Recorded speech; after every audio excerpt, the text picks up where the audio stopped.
What is happening, my YouTube family? Happy Sunday morning to everybody. Happy Valentine's Day to everybody as well. For all of you that has a significant other that you will be spending some time with today, just make sure you take time to appreciate them on this day. And I know a lot of people say Valentine's Day is just for corporate America to make their money. And I was one of those people who did that for years, because you're supposed to show that special love to your significant other every day. You're supposed to do that every day. And you don't need a corporate holiday or anybody to let you know when it's time to show that love. But Valentine is a day for people to get special recognition, because sometimes you forget because you get caught up in everyday lifestyle and you don't take that time to appreciate your significant other. And for the males out here, it's time for us to get some gifts too. We got to get gifts too. We got to be shown that we appreciate it as well. So Valentine's Day shouldn't just be a one-sided affair. But anyway, that's enough of my Valentine's Day rant. I could go on and on about that, but that is not the channel for this. I might make another spin-off channel because I got a lot of political thoughts too, but we're going to leave that alone for now. We're just going to stick to the sports. So as you all know, last night, the Brooklyn Nets took on the Golden State Warriors on primetime ABC. And just to be quite honest, I want all y'all to tell the truth. Did you even watch the whole game? Was it even worth watching? I mean, the game, my bad, y'all. The game was not competitive at all. The game was not competitive. And I thought Golden State would show a little bit more effort, a little bit more. But that's the thing. Like, I'm going to go ahead and give Kevin Durant his props, because people want to say I'm a KD hater, and that's not the case. So it shows me last night was probably the most well-rounded team win that Brooklyn has had so far this year. And like I said, I didn't watch the entirety of the game. I didn't really need to. I saw the majority of it, and I could see that it wasn't really going to be a competition. But one thing I noticed during the game was on one particular play, I want to say Draymond had the ball. So Draymond had the ball, and KD is on him like he really locked in. And I can see KD in his mind thinking, yeah, what you call me, a little what? You call me a little what? What's up now, boy? What's up now? So he just got him locked in. Draymond does not know what to do with the ball. He looking real silly. So he tried to pass it off to Steph and then set a screen on the give off. But KD fought the screen and then picked up Steph.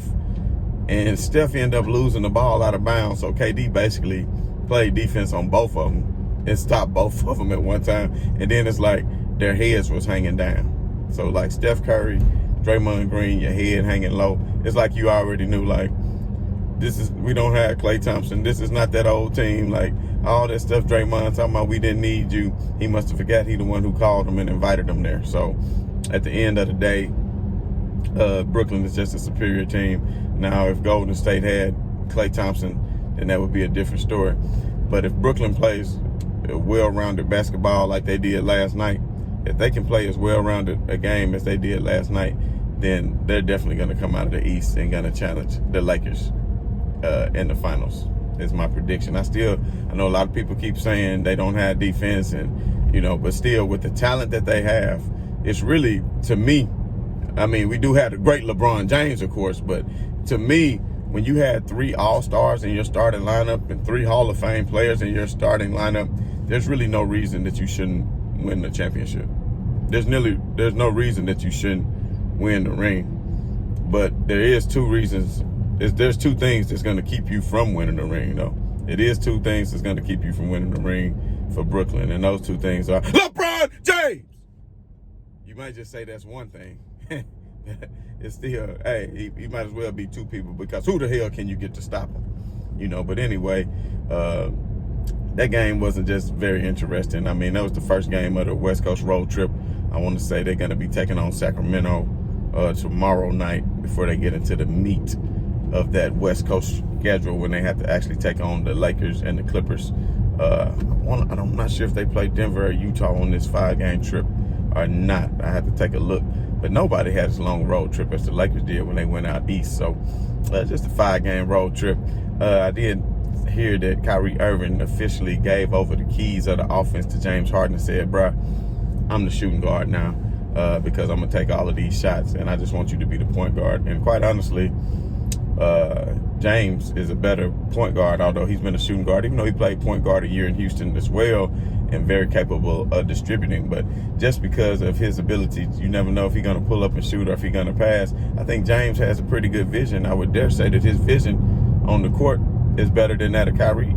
I mean, Kyrie is a ultimate scorer and a ball handler that is, that pretty much can have his way with any defender off the dribble because of the way he can handle the rock. So he can, penetrate and create for teammates. But it seems like James Harden just has an uncanny ability to be able to actually find open teammates and know just where to look off the double team. That's something I can give James Harden. And I will say this, the Brooklyn Nets defense did step up last night. So it wasn't all just, the other day when they smacked up, who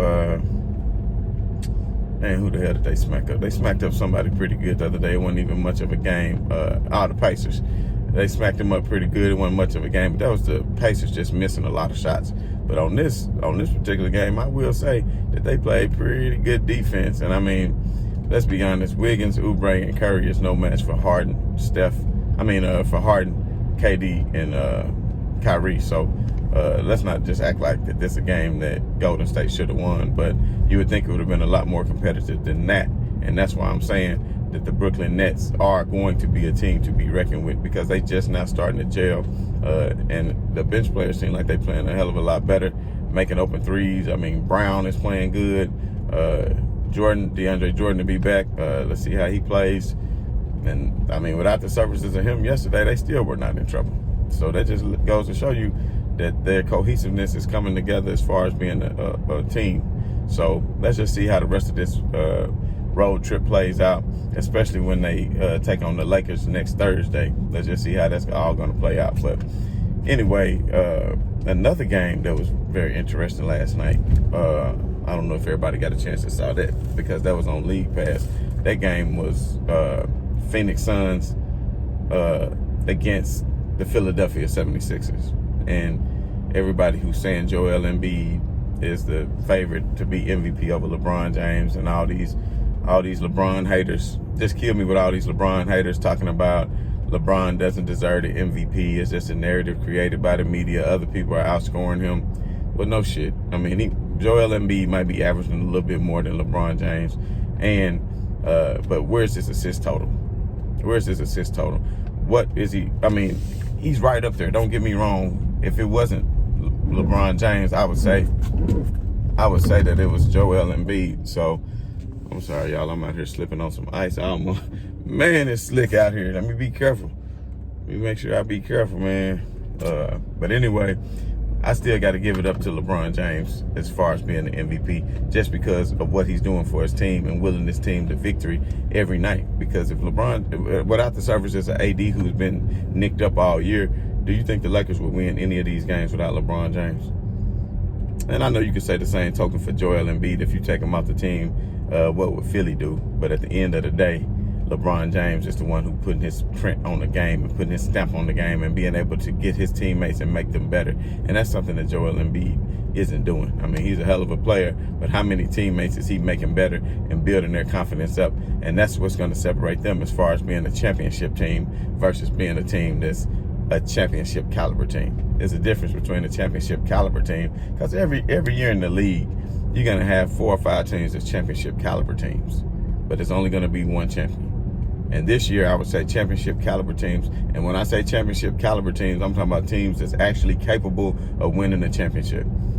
Teams that's capable of winning the championship. So that would be the Lakers, the Clippers, I think Denver, and Utah in the West. I think all 4 of them are capable of winning a championship in a 7-game series if you get in a matchup with them, given the right circumstances and the right heart that was showed on the floor to be able to overcome their opponent. Those are 4 teams from the West. Now in the East, I would say I'm not leaning towards Milwaukee anymore. Like I just think Milwaukee does not have what it takes to win a championship. I think they can vie for one. I think they can get deep in the playoffs, but I don't think so. And that's why I think everybody who want to say, oh, the Antetokounmpo showed loyalty, man. Oh, look at the loyalty he showed. Man, hell out of here with that loyalty stuff, man. It's all about professionalism and sports when you can go to somewhere else and make a better opportunity for yourself in your job, in your life. I don't care what kind of work it is you do, whether you are in, working the industrial industry, the food service industry, the hospitality industry, the insurance industry. I don't care what industry you work in. If you have a chance to go to a better opportunity to actually work with people that you like and to work for people that you like, that's going to put you in a good working environment and is going to pay you the same or more, then what are you going to do? Especially if the job that you have has not been giving you what you want and what you need. And that's an opportunity to win the championship in this case. So everybody who beat up LeBron James, just take a minute right now and think about Kevin Garnett.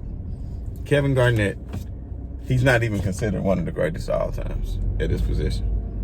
But I want y'all to, somebody please go find the tape of Kevin Garnett in the Olympic practice cooking everybody. Not even getting the rest. Like, okay, I'll cook you, sit down, next up. I'll cook you, sit down, next up. Kevin Garnett was a perennial, one of the best damn players the NBA has ever seen. The grit that he had, the defensive tenacity that he showed, the ability that he had on offense. When Kevin Garnett got you on that left post, on that shoulder over there, and he turned around, spin around with that fadeaway like that, man, there's nothing you could do to stop it. He was doing Kevin Durant type stuff before there was a Kevin Durant. To be tall and skinny and the way that he is and the way he could pull up and shoot. But the point is, Kevin Durant spent all that time up in Minnesota. All that time up in Minnesota. They had maybe one or two good runs to be even close to a Western Conference Finals when they had Latrell Sprewell and Sam Cassell with KG. And if he ever had the help, he could have did it. But everybody want to say, oh, Tim Duncan this, Tim Duncan that. Listen, Tim Duncan and KG, whenever they played, was always a hell of a matchup. But think about it. Tim Duncan always had the better team. Tim Duncan whole career, he started off with David Robinson. I mean, won a championship, in his second year in 99? And then he gets paired up with the likes of Manu Ginobili, Tony Parker, Kawhi Leonard, even the three-point specialist on the team, Danny Green, like all the great teams, the dynasty teams that he was on, that's Tim Duncan. So just think about that for a minute. And KG, you want to punish him, and what did he finally do? He left to Boston. Oh, but he was loyal, man. And he was loyal for how long? How long was he loyal for? And for what? And to who? He wasn't giving himself an opportunity to win a championship. If you work for a terrible owner and a terrible GM, then of course you're going to be not wanting to stay there because you're not going to win a championship. And LeBron was stuck in Cleveland all those years. He left and gave himself a better opportunity to win, but here comes the hatred. And it's not the same move as KD. I seen some chump on Facebook or somewhere post, if you can't beat him, join him. When I see this phrase, it reminds me of LeBron James. If you can't beat him, join him. Boy, that's KD, boy. He couldn't beat Golden State, so he joined him. That's not that. LeBron didn't join Boston. So why do you people wake up every morning and just want to hate on another man?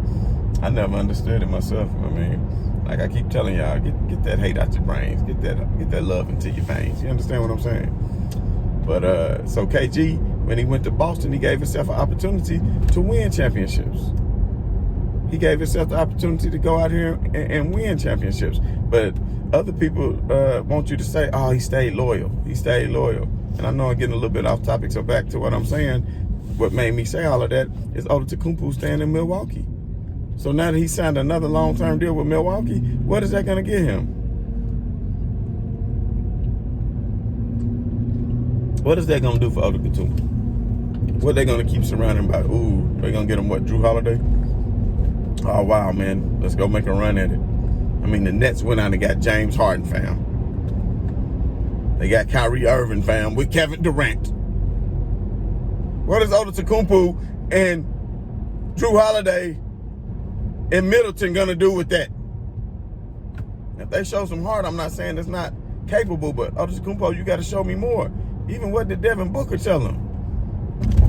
The other day when Antetokounmpo pulled up with a chance to win the game, he said, oh, man, when he pulled up, I knew he was in good shape to win. You can call that disrespectful. You can call it whatever you want to. But, man, Devin Booker, man, I just love his play. And, man, Devin Booker cooked up Ben Simmons yesterday. And I want y'all to chime in because I don't really get into all the antics, like off the court antics, like gossip type stuff. But I don't know. I seen somebody posted on Twitter. Maybe y'all let me know if this is true or not in the comments. Did Devin Booker take Ben Simmons' girl? They said Devin Booker took his girl and then cooked him on the court too. Man, if that's true, then Ben Simmons, that's bad, bro. Ben Simmons, if that's true, then you're going to have to live up to your initials, bro. You're going to have to live up to your initials. BS. Ben Simmons, you some BS, bro.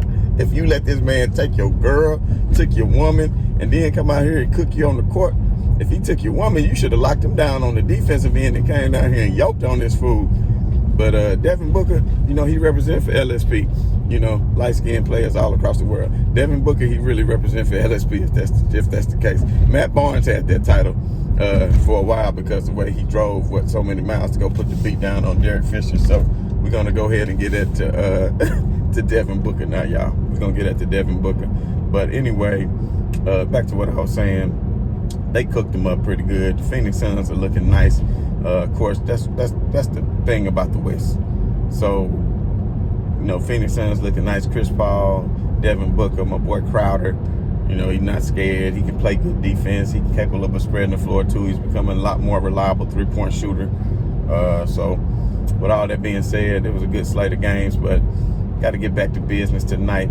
The Lakers be back at business at 9 o'clock Central tonight, 7 o'clock Pacific time. Might come at y'all and give y'all a little pregame analysis on that later on. It's all dependent. But anyway, there's things that I got to get to. So for everybody that's under the sound of my voice on this Sunday morning, man, peace and much love. Blessings to you all.